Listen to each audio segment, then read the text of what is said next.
Buenas tardes, mi nombre es Paula Andrea Bermúdez Landines, estudiante de Psicología de primer semestre de la Universidad de Investigación y Desarrollo UNI. Nací en San Andrés, Santander, el 11 de julio del 96, tengo 24 años, soy auxiliar de enfermería y soy una persona bastante activa, no me gusta quedarme en un punto siempre, estoy buscando siempre algo a qué proyectarme, algo que hacer, ¿sí? Soy una persona a la que le gusta pasar mucho tiempo de calidad con su familia y sus amigos. También me gusta el teatro, el folclore, todo lo que tenga que ver con cultura, la música, todo eso siempre ha sido parte de mi vida. Fui bailarina de un grupo de danza folclórico y también hice parte de una banda musical y me gusta mucho la lectura, me gusta el dibujo, en fin. Decidí estudiar psicología porque, bueno, primero que todo, en mi trabajo constantemente me estoy afrontando a situaciones difíciles con mis pacientes e incluso con sus familiares. Entonces muchas veces me encuentro como la mejor manera de cómo poder expresarme, de cómo poder ayudarlos a ellos en su proceso, ya que pues no solamente están pasando por una difícil situación física, sino que también su salud mental se lleva bastante afectada. Entonces, muchas veces ellos acuden a nosotros como personal de salud y nos comentan cosas, nos confiesan ciertas cosas y uno queda como bien, o sea, literal, no sabemos qué decir. Dar una opinión es algo arriesgado, ya que pues cada quien piensa de manera diferente y nosotros no somos la excepción. Y esa persona muchas veces no está buscando una opinión, sino simplemente alguien que lo escuche.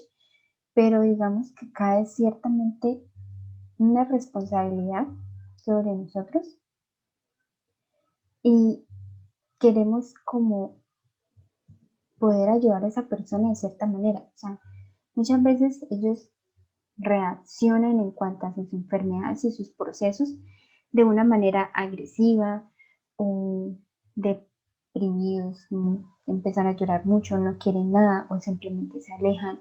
Algunos buscan llamar la atención de cualquier manera y a fin de cuentas, cuando uno analiza todas estas situaciones, se da cuenta de que en realidad es una persona que está necesitando mucha ayuda, que es una persona que se siente sola, que es una persona deprimida. Y muchas veces nosotros, como personal de salud, aunque sabemos cómo se llevan los procesos, no podemos ofrecer esa ayuda de primera mano. Y yo siempre quise poder ofrecer esa ayuda, ¿sí?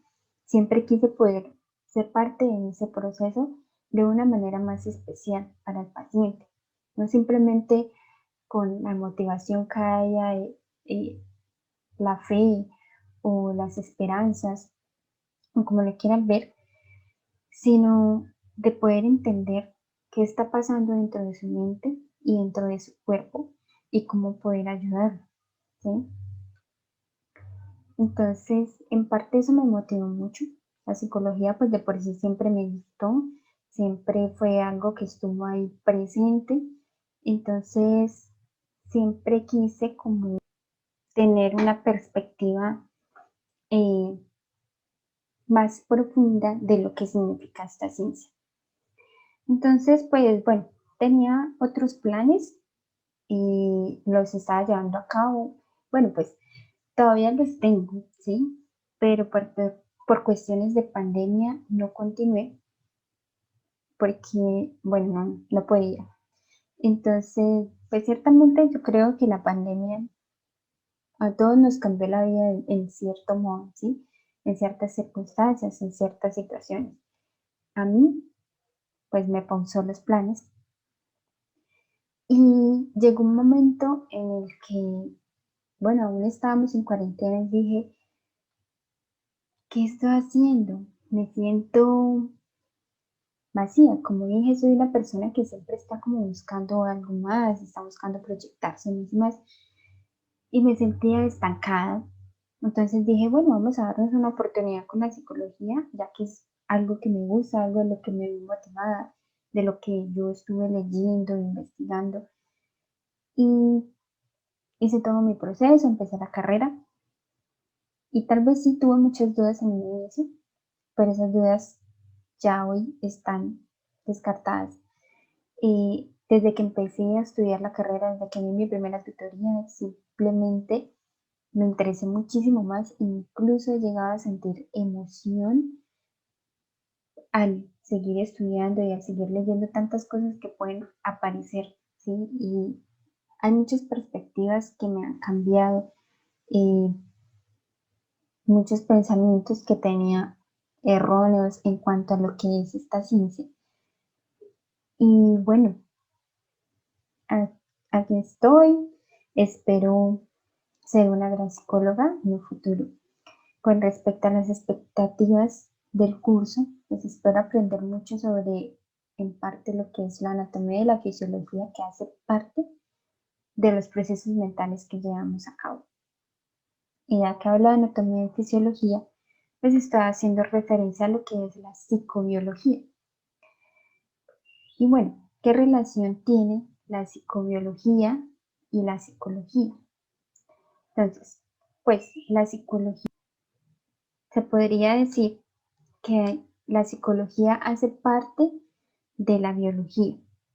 La psicología es una ciencia que estudia los procesos mentales y la psicobiología estudia los órganos que hacen posible estos procesos.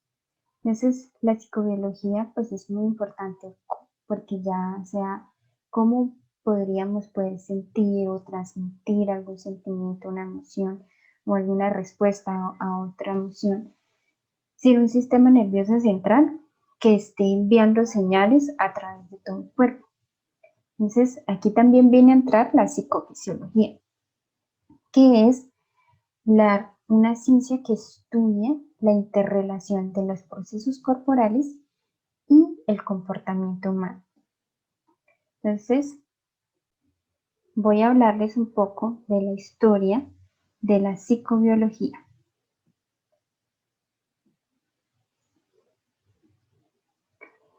Los primeros en hablar de psicobiología o de hacer hincapié en este tema fueron los egipcios, quienes decían que el comportamiento era dado producto de la bilis y que la bilis era la que dirigía todos los procesos corporales y emocionales del ser humano. Luego aparecieron los asirios, quienes creían que el comportamiento era regido por el hígado. Luego apareció Aclemón de Crotona en el siglo V a.C., quien consideraba que el comportamiento o el intelecto estaba en la cabeza y en el cerebro, pero sin embargo esta teoría no fue muy tenida en cuenta y por tanto se desechó. Luego apareció Aristóteles, quien decía que el corazón era el centro del comportamiento, que era el centro del intelecto. En cambio, esta teoría de Aristóteles sí tuvo cabida por durante muchos años. Luego vino a aparecer René Descartes, quien propone la glándula pineal como centro de conexión entre mente y cuerpo. Y él relacionaba las autómatas eran unos juguetes que funcionaban con energía hidráulica, bueno, los relacionaba con el cuerpo humano. Y decía que habían unos tubos, o sea, los nervios y unas vejigas vacías, los músculos, que se interrelacionaban y generaban un fluido y un alineamiento para generar un comportamiento. Más adelante, en el siglo XVIII, más conocido como el siglo de las luces, apareció Galván, Volta y Mateusi, quienes decían que el cuerpo actuaba como conductor de energía. Esto quiere decir que nuestro cuerpo transmite impulsos nerviosos de tipo eléctrico, ¿sí? En el siglo XIX apareció Müller y él propuso la ley de energías. Esto quiere decir que existen impulsos nerviosos diferenciados para cada conducta, para cada respuesta. Luego apareció Bell, quien realiza estudios neuroanatómicos y diferencia el cerebro del cerebelo, haciendo hincapié en este último como útil en el movimiento. El cerebro hacía referencia al centro de la sensibilidad y la motricidad, y el cerebelo era el centro de las funciones vegetativas del cuerpo. Luego apareció Gell y Spusen, que decían que existen áreas responsables de facultades mentales que están en diferentes zonas de la corteza cerebral, y esta teoría se llama frenología. Entonces, lo que hicieron fue dividir el encéfalo en diferentes zonas funcionales. Sin embargo, esta teoría fue deshecha ya que ellos decían que las zonas que más se desarrollaban generaban protuberancias y esto no fue comprobable, por lo tanto se rechazó esta teoría. Luego apareció Ramón y Cajal, quien vino a hablar de las neuronas y decía que las neuronas eran células independientes que se encargaban de transmitir la información. Brutman realizó una subdivisión de la corteza cerebral definiendo cada zona de procesamiento de la información. Como vemos aquí, dentro de la zona amarilla están las funciones ejecutivas, en la fucsia están las funciones motoras, en la rosada la somatosensorial, la azul oscura, la atención, la azul claro, las funciones visuales, la verde, la memoria, la naranja, la regulación emocional y la color mostaza, el sonido. Más adelante, en los años 50, el estudio se focalizó más en la química cerebral, en la sinapsis, en los neurotransmisores, y aquí aparece la psicofarmacología, que se encarga de estudiar el proceso, el funcionamiento de los fármacos y su interacción en los procesos cognitivos, emocionales y conductuales del ser humano. Luego, en los años 70, aparecen las neurociencias ya consolidadas como tal, y allí incluye las neuroimágenes como apoyo para investigación y para el diagnóstico. Las neuroimágenes hacen referencia a los rayos X, a los TACs, a las resonancias. Bueno, dicho todo esto, entonces, ¿qué o en qué consiste la psicobiología y qué busca estudiar? Como dije, la psicobiología es una ciencia que estudia la conducta del organismo como una propiedad biológica, ¿sí? Entonces, estudia la relación entre la conducta, el medio ambiente y los sustratos biológicos. Entonces, asciende o incorpora la perspectiva de la biología en los estudios de los procesos psicológicos. ¿Qué tan importante es el estudio de las funciones cerebrales humanas para la psicología? Bueno, para mí son muy importantes, ya que me ayudan a comprender qué es lo que pasa realmente dentro del cerebro y el cuerpo de la persona, qué es lo que está transmitiendo ese cuerpo que hace que la persona actúe de cierta manera, ¿sí? ¿Qué hormonas están saliendo a flote? ¿Qué transmisiones se están llevando a cabo?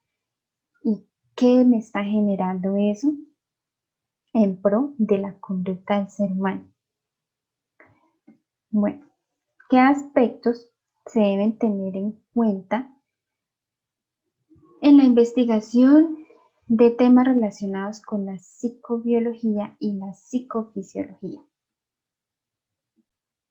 Bueno, primero que todo, debemos tener en cuenta que la psicobiología y la psicofisiología son ciencias empíricas. Por tanto, proponen un método deductivo. Método deductivo que está basado en una observación, que es donde recolectamos los datos. Una segunda medida, que es donde se generan hipótesis. Una ley empírica, que es la conclusión de los resultados de la observación y la experimentación. Y finalmente una teoría, que es la conclusión de todo, ¿sí? Que busca explicar el fenómeno. Tenemos las técnicas de investigación en la psicobiología. Entonces, tenemos la ablación experimental, que consiste en destruir una parte del encéfalo y evaluar la conducta subconsecuente en el animal.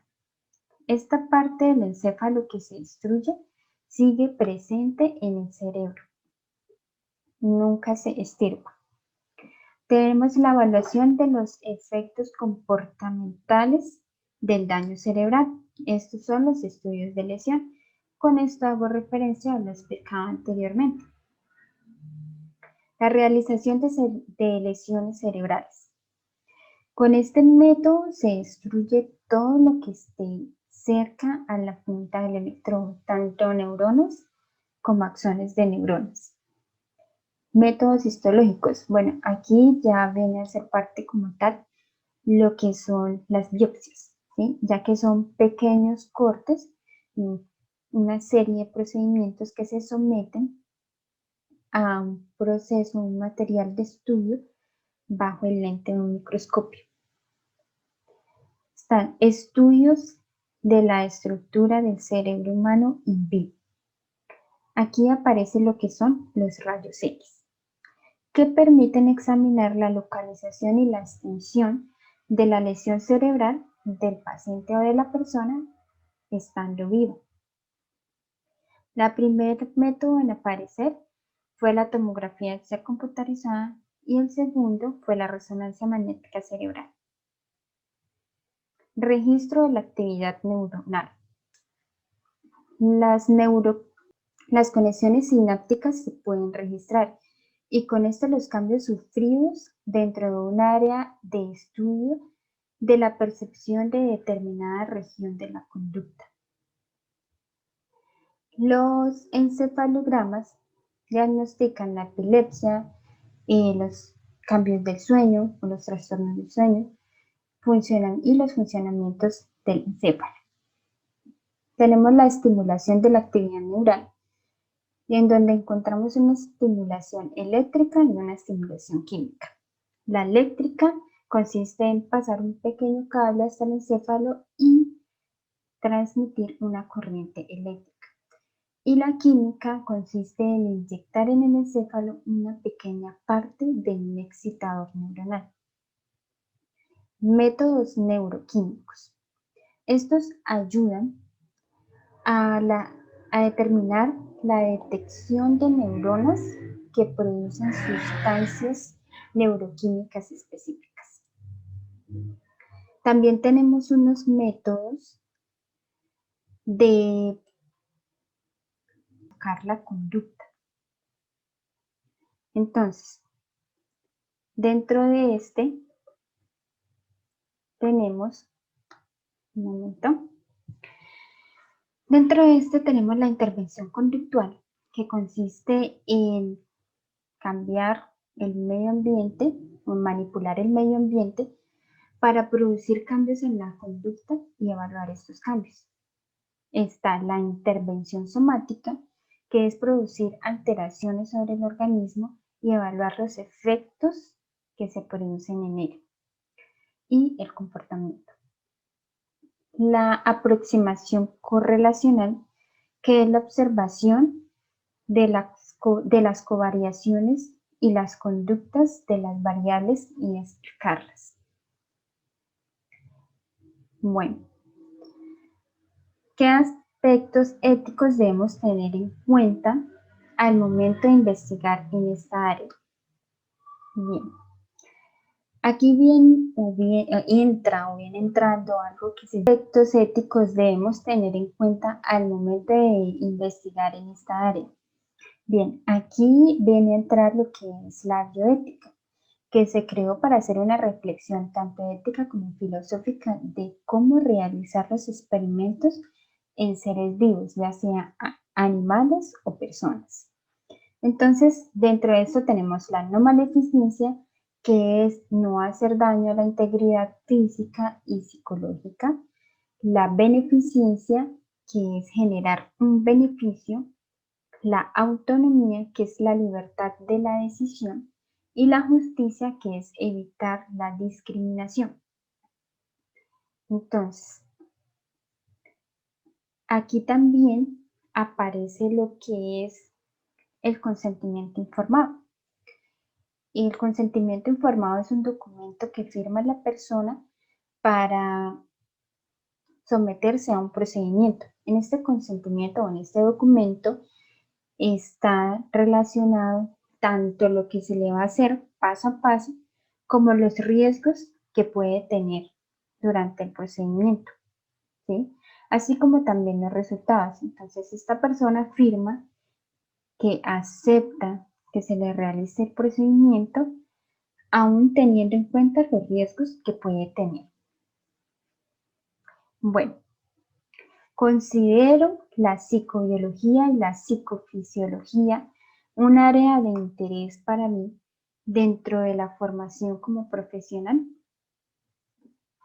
Efectivamente, sí, la considero bastante importante dentro de la psicología, dentro de mi formación, porque como lo dije en un principio, me va a permitir conocer lo que está pasando dentro de la persona, cómo está funcionando su organismo y qué es lo que está generando que esa persona actúe como tal. Como psicóloga me permitiría tener una mejor concepción del comportamiento de la persona que estoy evaluando, un mejor pronóstico para diagnosticar y también para tratar. Bueno, con esto doy fin a mi exposición. Gracias.